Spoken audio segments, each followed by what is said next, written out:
Assalamualaikum warahmatullahi wabarakatuh. Kembali berjumpa dengan saya, Herz Beno Arif, dari Forum News Network. Di sebelah sana ada Bung Said Didu Manusia Merdeka. Assalamualaikum Bang Said Didu. Waalaikumsalam warahmatullahi wabarakatuh. Iya, saya baca status Twitter Anda ini ya, berseliweran di mana-mana. Ini viral sekali. Ini soal BUMN yang ada singgung-singgung sebagai bukan badan usaha milik nenek lo. Ini kan sebenarnya kata-kata dari Menek BUMN Erick Thohir ya, Bung Said Didu ya. Itu kan kata-kata yang asalnya dari Erick Thohir kan? Betul, betul. Ya. Nah ini perlu saya luruskan, orang ini bukan istilah, bukan orisinal dari Bang Said Didu, tapi justru Bang Said Didu mengingatkan Pak Erick Thohir. Saya cuma menduga-duga. Ini apakah ada kaitannya dengan berita yang muncul belakangan ini? Ternyata ada seorang mantan koruptor, dia mantan narapidana koruptor yang kemudian diangkat menjadi komisaris BUMN, ya kan? Ini terus. Emir Muiz ini yang di Pupuk Iskandar Muda. Tapi sebenarnya kalau ngomongin koruptor, meskipun kasusnya beda ya. Kalau narapidana maksud saya, bukan koruptor. Kalau soal narapidana kan ada yang lebih gede lagi. Ahok misalnya kan dia itu diangkat jadi Peramin, tapi orang anggap itu politik. Nah, apakah semua ini kaitannya dengan itu? Kemudian Anda sampai membuat status yang dianggap orang sangat keras, padahal orang tidak tahu konteksnya bahwa itu Said Didu hanya mengulangi lagi ucapan dari Erick Thohir. Saya mention itu di masjid selesai sholat subuh karena jiwa saya benar-benar sangat tergoncang dan kondisi sangat marah. Kondisi sangat marah karena jiwa saya sangat sedih melihat BUMN dan negara ini seperti ya gitu. Punya nenek moyang gua. Kira-kira begitu. Itu kondisi saya kenapa mention itu, dan itu mungkin mention bukan sangat keras, itu mention marah. Itu mention marah. Keras dan marah. Nah, jadi begini Pak Bang Hersu, saya merenung bahwa negara ini betul-betul sudah di mulut oligarki yang sebentar lagi ditelan. Dan ditelan pertama adalah BUMN. Perlu saya jelaskan apa itu oligarki sebenarnya, supaya publik tahu. Oligarki adalah negara atau kekuasaan dipegang oleh beberapa orang, itu Aristoteles yang membuat definisi, di beberapa orang kecil yang bersifat eksklusif, inklusif untuk dinikmati sendiri. Nah, dinikmati oleh kelompok. Nah, ada juga negara yang dipimpin oleh kelompok seorang, itu namanya aristokrat. Aristokrat itu adalah sekelompok orang tapi kepentingan rakyat banyak. Nah, Jeffrey Winters menambahkan bahwa praktik oligarki sekarang adalah dikuasai oleh sekelompok orang terbatas untuk dinikmati bersama dan menggunakan aparat hukum, konsultan dan lain-lain untuk melindungi kelompoknya. Dan saya pikir kalau digabungkan antara definisi Aristoteles sama Jeffrey Winters, sepertinya praktek itu sedang berlangsung di Indonesia. Itu praktek sempurna daripada oligarki. Nah, kita lihat sekarang oligarki prakteknya seperti apa. Saya pikir sudah jelas sekali di BUMN. Di BUMN saya bahas dulu bahwa, nah, mereka selalu menyatakan tidak lagi mengabaikan kepentingan rakyat banyak. Tidak lagi mengabaikan. Yang diangkat jadi komisaris dan direksi adalah orang-orang yang di dekat teman-teman mereka, mengabaikan etika dan moral, bahkan hukum. Pengangkatan beberapa komisaris, saya sebutkan, saya ulangi, Rektor UI yang melanggar undang-undang Ari Kunchoro, itu melanggar hukum. Bagaimana etika gitaris dianggap jadi komisaris Telkom, bagaimana etika seorang mantan korupsi, mantan koruptor, terpidana korupsi, diangkat jadi komisaris di Pupuk Iskandar Muda. Nah, bagaimana kita menjelaskan para relawan tim sukses yang tidak ada kompetensinya sama sekali disebarkan di beberapa BUMN. Itu sangat nyata. Beberapa tim sukses kita tahu itu malah menjadi mengawasi pengajian dan lain-lain. Tidak ada kaitan sama sekali. Nah, bagaimana umpamanya, ya kita sebutkan lagi lah, Ahok jadi komisaris utama Pertamina. Itu semua sudah dipraktikkan secara nyata. Jadi sekarang betul-betul menganggap bahwa ini negara milik gua dan kawan-kawan gua. Itu udah kayak begitu sekarang. Dia abaikan semua. Di dalam di dalam pengelolaan pemerintahan seperti itu juga berlangsung. Dia abaikan semua pendapat publik. Dia tetap melanjutkan proyek-proyek yang tidak layak dan betul-betul untuk dinikmati oleh dirinya sendiri. Dan ciri khas oligarki itu sebenarnya adalah dia dipelihara oleh orang-orang kaya yang punya uang, dan orang kaya inilah yang mendikte kebijakan untuk dinikmati oleh dirinya dan kelompoknya. Kita lihat saja, Mas Hersu, bagaimana penanganan COVID ini yang menghabiskan uang ribuan triliun itu adalah dipimpin oleh menurut saya para oligark. Adalah ketuanya itu dan ketuanya itu resminya kan ketuanya adalah Menko Perekonomian Airlangga Hartarto, kemudian wakilnya Erick Thohir. Nah, berbisnis dengan oligarki. Nah, kita tahu bahwa dari dulu di negara manapun dan banyak negara itu orang kaya itu biasanya pengusaha itu dibantu oleh orang kaya. Dari dulu, Bung Karno juga pernah. Penguasa atau pengusaha? Penguasa maksudnya. Penguasa. Yeah. Penguasa dibantu oleh pengusaha. Itu dari dulu ada. Nah, bedanya sekarang, kalau dulu pengusaha itu tempatnya di pavilion.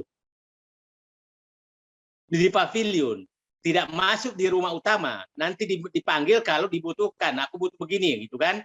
Nah, terus sekarang pelaku oligarki itu masuk ke dalam rumah dan mengatur rumah. Di dalam rumah. Pemilik rumah, rakyat disuruh di luar menunggu para oligark menyelesaikan persoalan di dalam. Dan memakan makanan yang ada dalam rumah, kalau ada sisa-sisa baru dibagi kepada rakyat. Pada rakyat pemilik rumah. Itulah gambaran oligarki sekarang. Nah, kita lihat sekarang oligarki dengan gayanya masing-masing. Coba bayangkan, tidak malu-malu penguasa itu mempromosikan suatu produk, tidak malu-malu, dan itu terkait dengan pribadinya. Nah, jadi saya katakan, Mas Hersu, bangsa ini hanya bisa selamat apabila dilepaskan dari mulut kaum oligark. Dan oligarki ini sangat jelas kok. Menteri-menteri yang paham saya, menteri-menteri yang dari dulu hanya pindah dari suatu pemerintahan ke pemerintahan lain, dan dia selalu pebisnis yang bersembunyi.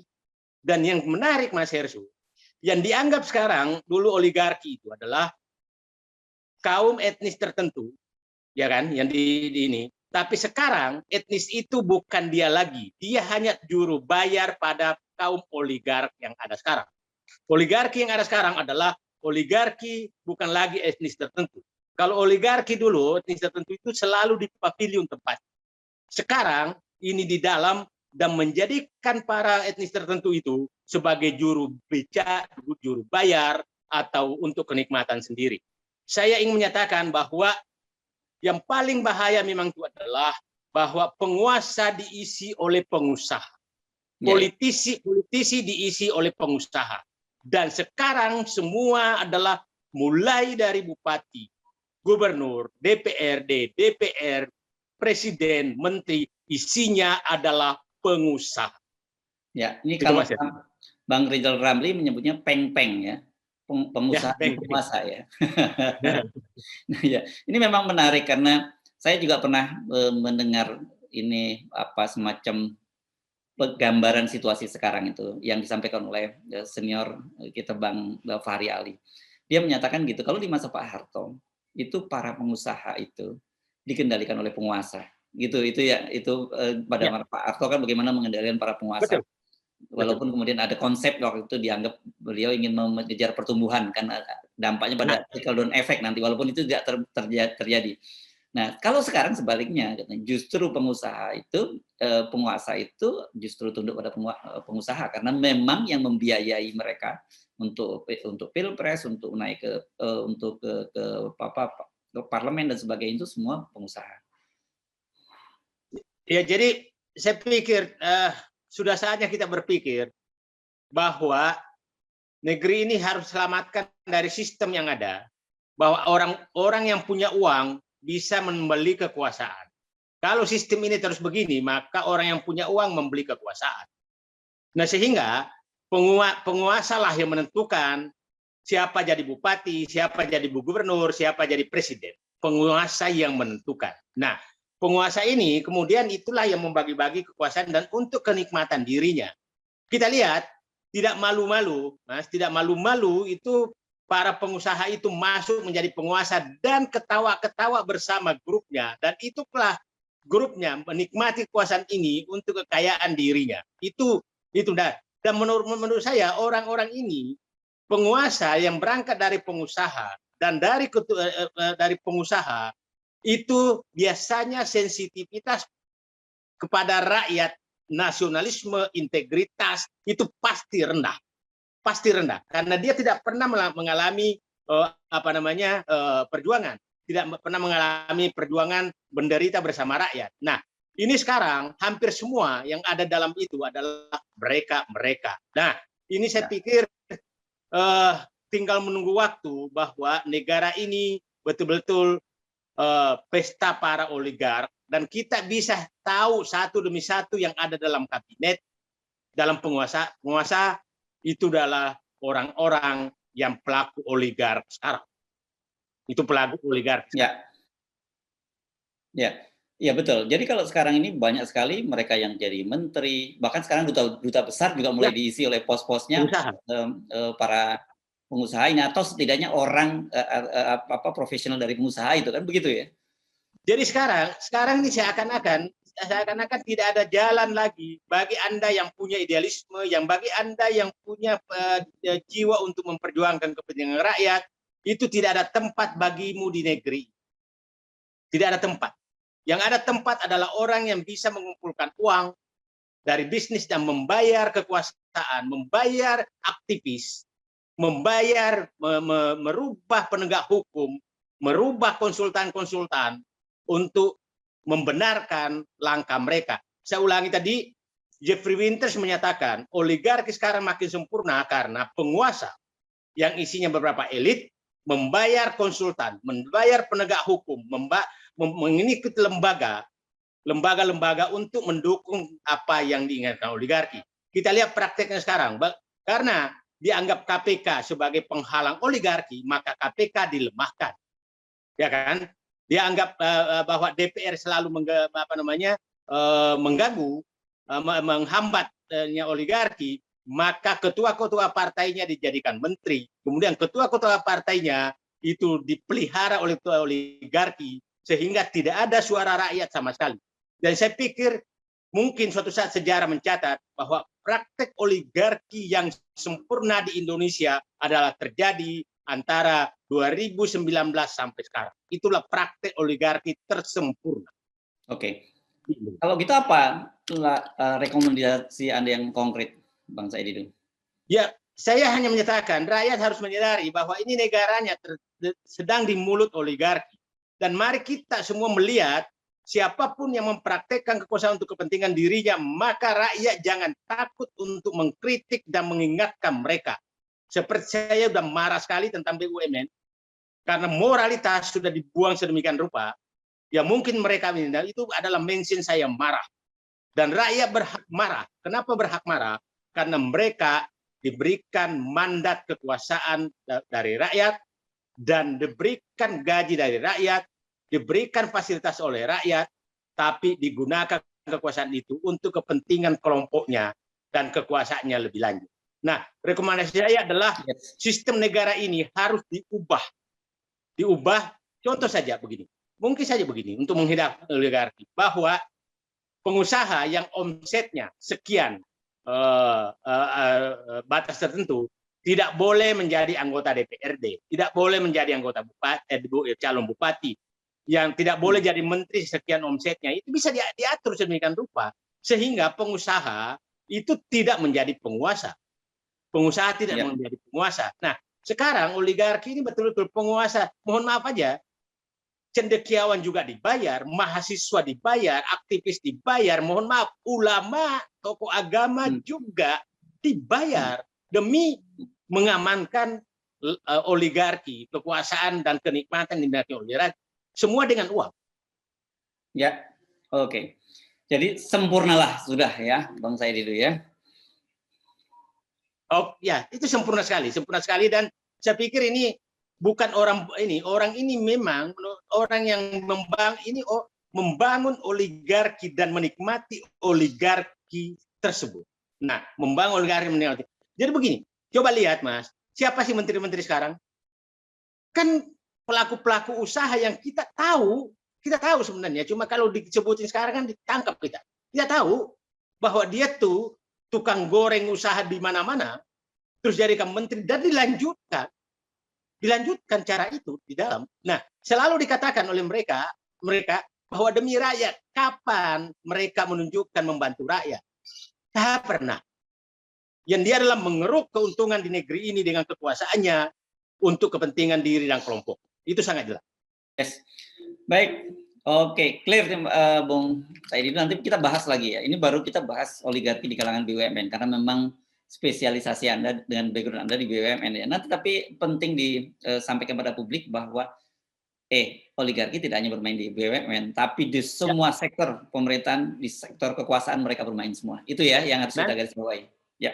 Nanti kita bahas oligarki di bidang perusahaan sumber daya alam, oligarki di bidang penguasaan infrastruktur, oligarki di bidang keuangan, oligarki di bidang di bidang manufaktur, itu ada semua terjadi dan orang pelakunya itu saja. Ya, itu saja. Baik.